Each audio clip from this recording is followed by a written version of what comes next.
मानोरा तालुक्यामध्ये घरकुल योजनेत लाचखोरीचे प्रमाण मोठ्या प्रमाणात वाढत चालले असून पंचायत समितीमधील बांधकाम विभागाच्या काही अधिकारी यांनी एजंटच्या माध्यमातून घरकुलाचे पेमेंट टाकण्यासाठी गरजू लाभार्थ्यांना सर्रास पैशाची मागणी केली जात असल्याचं समोर येत आहे। गोरगरीबसाठी राबवण्यात येणाऱ्या घरकुल योजनेच्या तटपुंजी निधीतून जवळपास 30% निधी कमिशनच्या स्वरूपात वाटण्यातच खर्च होत असल्याची जोरदार चर्चा तालुक्यामध्ये आहे। कमिशन दिल्याशिवाय कुठल्याही प्रकारचा हप्ता टाकण्यात येत नाही। जे लाभार्थी कमिशन देत नाहीत त्यांचे पेमेंट काम पूर्ण होऊनही मुद्दाम रोखला जातोय। त्यामुळे पात्र लाभार्थ्यांना डावलून बोगस लाभार्थ्यांना कमिशन घेऊन निधी टाकला जात असून बोगस लाभार्थ्यांची घरे मात्र भरली जात आहेत। त्यामुळे तत्काळ चौकशी करून दोषींविरुद्ध कार्यवाही करावी व तत्काळ पात्र घरकुल लाभार्थ्यांच्या खात्यात रक्कम जमा करावी असे निवेदन ओम बोलोदे यांच्या नेतृत्वात गट विकास अधिकारी ज्योती राजपुरोहित यांना दिनांक 3 ऑगस्ट रोजी सामाजिक कार्यकर्त्यांनी दिले आहे। दिलेल्या निवेदनानुसार मोदी आवास, पंतप्रधान आवास आणि रमाई आवास योजनेच्या निकषांना धाब्यावर बसून काही लाभार्थ्यांना दुहेरी घरकुल तत्काळ देण्यात येत असल्याचे चित्र दिसत असून शासनाच्या नियमाची उघडपणे पायमल्ली केली जात आहे। घरकुल मिळवण्यासाठी मोठ्या प्रमाणात दलालाच्या माध्यमातून घरकुलाचे हप्ते मिळण्यासाठी सर्रास पैसे घेत असल्याचे सुद्धा चर्चा जोर धरत आहे।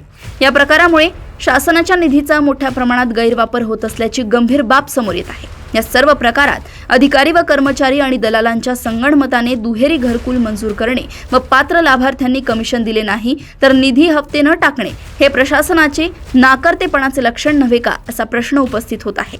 या प्रकरणाची तत्काळ चौकशी करून दोषींवर कारवाई करण्यात यावी यासाठी सामाजिक कार्यकर्ते प्राध्यापक ओम बोलोदे यांच्या नेतृत्वाखाली मोठा लढा उभारण्यात येणार असल्याचं निवेदनातून म्हटलंय। निवेदनावेळी सर्व पक्षातील पदाधिकारी, सामाजिक कार्यकर्ते व पात्र लाभार्थी उपस्थित होते। यावेळी श्याम पवार, देवा बारसे, रामनाथ राठोड, नितेश लवटे, महेश राऊत, राम राऊत, वैभव गावंडे, सतीश राठोड, महेश राठोड, अशोक मनवर, सुनील चव्हाण, रामेश्वर चव्हाण आदींसह इतरांची उपस्थिती होती। मानोरा येथून वसंत राठोड यांची रिपोर्ट।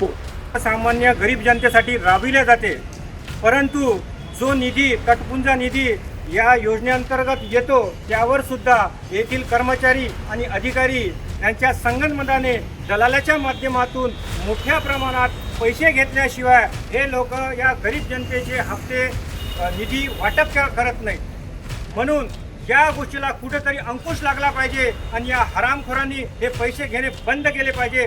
यासाठी आज फक्त हे प्राथमिक स्वरूपाचं निवेदन देण्यात आलेलं आहे। जर तुम्हाला निवेदनातील साधी सोपी भाषा समजत नसेल तर येत्या 8 दिवसामध्ये या पंचायत समिती कार्यालयावर समस्त राजकीय पक्षाच्या वतीने, सामाजिक संघटनेच्या वतीने, गोरगरीब जनतेच्या वतीने, सामाजिक कार्यकर्त्याच्या वतीने, लाभार्थ्याच्या वतीने तीव्र आंदोलन छेडण्यात येईल याची नोंद घ्यावी। आणि ज्यावेळी जे कुठल्याही शासकीय मालमत्तेचं जर नुकसान झालं तर याची सर्वस्वी जबाबदारी ही पंचायत समितीच्या अधिकारी आणि कर्मचाऱ्याची राहतील। तरी माझी सर्वांना विनंती आहे, या अधिकाऱ्यांना हात जोडून विनंती आहे।